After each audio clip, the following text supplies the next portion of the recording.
Right. It's like which is a story which is not in any of the official histories of the BBC, and hardly anybody knows about. Okay. Final point. BBC World Service. I spent a little time in Nepal, and the only thing we had was a shortwave radio, which we'd allow ourselves as a little treat. We're kind of in the jungle, but shortwave radio. So we had BBC World Service, Chinese one, the Russian one, and Voice of America, which was always good for a laugh.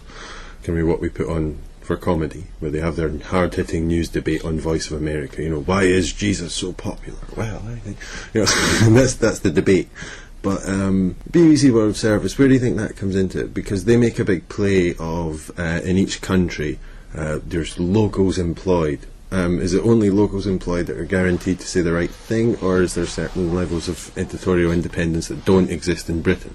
Well, the World Service is a complicated beast. The World Service is paid for by the Foreign Office, so it's part of the Foreign Office's overseas propaganda operations. You know, that's not leaving aside what the World Service actually does. Structurally, it's part of the Foreign Office propaganda operations. Okay, so, and now, of course, part of the rationale for that is that they like to keep it apparently independent, so that it can be, as they say, a beacon of what British democracy is all about.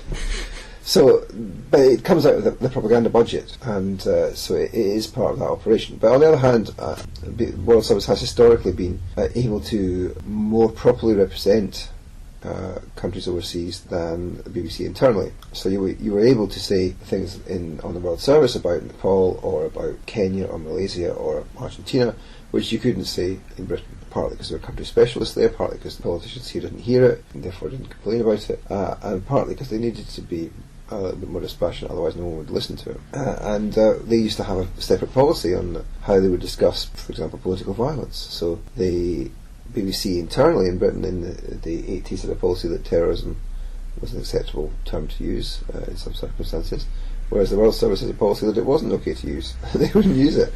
And of course that changed under Burt. They regularised the editorial processes, constraining the World Service more than had otherwise been the case. And it's also been the case that there's been a number of controversies about people being sacked from the World Service for not towing the editorial line. But on the other hand, it's just, you know, they are, although they've been cut back in some respects, they are in some respects still more open than the internal BBC. So it's a contradictory organisation in some ways. But of course, in addition to that, that one has to say that the World Service is of course used for intelligence purposes. There are links with the intelligence services, and that's part of the history of the World Service. I think it's a kind of complicated organisation, although it's also the case that there's not really been that much in the way of research on the World Service. Hi, I hope you enjoyed that. I think there's a lot of information in there, and it helps to place things in a little bit of context, I think. I'm recording another couple of podcasts over the weekend, and it'll be nice to finally get some female voices onto the podcast, or some more female voices. It certainly hasn't been for the lack of trying, I can assure you. Again, thanks for all the retweets and helping with the Facebook likes and everything. I'm just happy that people are enjoying it so much, and I hope you continue to enjoy it. Given that this podcast has been about the BBC, I think it's fitting to finish with our second report from BBC Scotlandshire. Here it is, and I'll speak to you next time.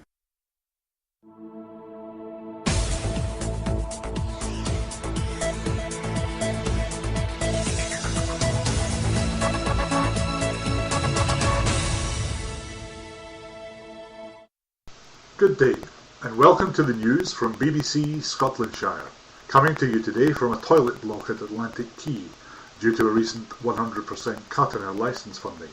In media news, BBC Scotlandshire executives have been unjustly accused of political bias from a number of quarters this week. It has been alleged, without any basis in fact, that the organisation has consistently favoured the Westminster Government's position on Scottish independence, and that this has both skewed and stifled the political debate. Chris Patten, chairman of the BBC Trust and the last Englishman to set foot on the British Empire, has written to BBC Scotlandshire following a private meeting with First Minister Alex Salmond.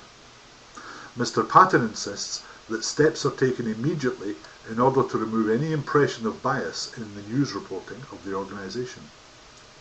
In his letter, he suggests replacing the word separation with the phrase ill-conceived plans for independence, and replacing separatist with swivel-eyed nationalist loon, and finally replacing separate with the phrase friendless, defenceless and bankrupt.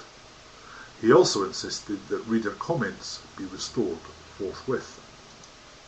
After the meeting, Mr. Patton told a BBC Scotlandshire reporter, "The First Minister asked how many complaints of pro-unionist bias we had received, and I told him that it was difficult to give an accurate figure as we tend to weigh them rather than read them, but I believed the total was around 500,000. However, I also pointed out to Mr. Salmond that we had received a number of complaints alleging pro-separatist bias from a Mr. Davidson of London, which clearly demonstrated that we were correctly fulfilling our role as state broadcaster. There have been other pressures on the directors, as a spoof BBC Scotlandshire website called BBC Scotland has been publishing satirical stories of an extremely biased nature in a fruitless attempt to draw attention to this channel's supposed faults. The mainly fictitious articles on the BBC Scotland site, however, are so far-fetched as to be almost unbelievable, despite many thousands of readers being fooled into thinking they were genuine news items rather than obvious parodies of real journalism. Figurehead of the now defunct Scottish Liberal Democrats, Ur Willie Rennie, speaking from his party conference in the noon telephone box, said, "Well, I was definitely taken in by the satire on BBC Scotland, and I'm no what you'd call naive like. BBC Scotland stories are maybe a bit extreme, but totally believable all the same. But hey, what can you do, eh?" he added. Additionally, there are rumours that an independent documentary called I'll Make You a Believer is now turning its attention to the record of BBC Scotlandshire. The film, which will interview experts and members of the public to expose media bias against independence, had ignored the BBC until now.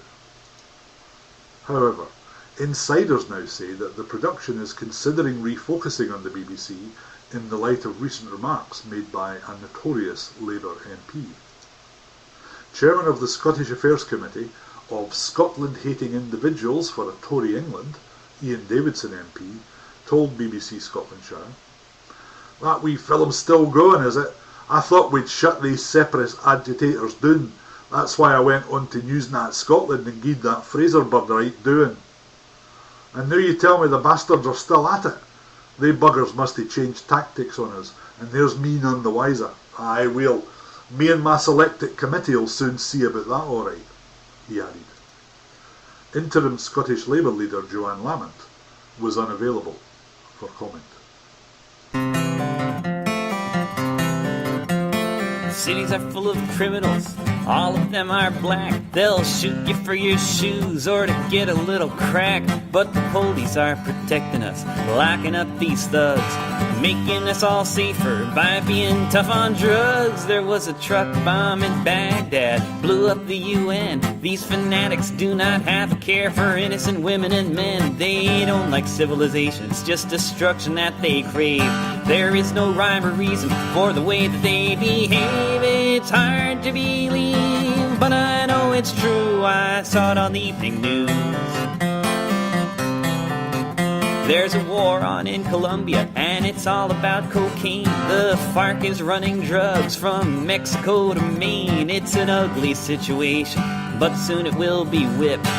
We just need to send along more helicopter gunships. It's hard to believe, but I know it's true. I saw it on the evening news. There was a bomber in Jerusalem, blew himself up on a bus. He was a funny-looking Muslim, not like one of us. He didn't like the Jews, and he says that God is great. I don't know what his problem is, he's just so full of hate. It's hard to believe, but I know it's true. I saw it on the evening news. Evil men are plotting to blow up Washington, D.C. 'cause they don't like freedom and democracy. They're fans of the Dark Ages. They are all around. They're marching from the desert sand and coming to your town. It's hard to believe, but I know it's true. I saw it on the evening news. It's hard to believe, but I know it's true. I saw it on the evening news.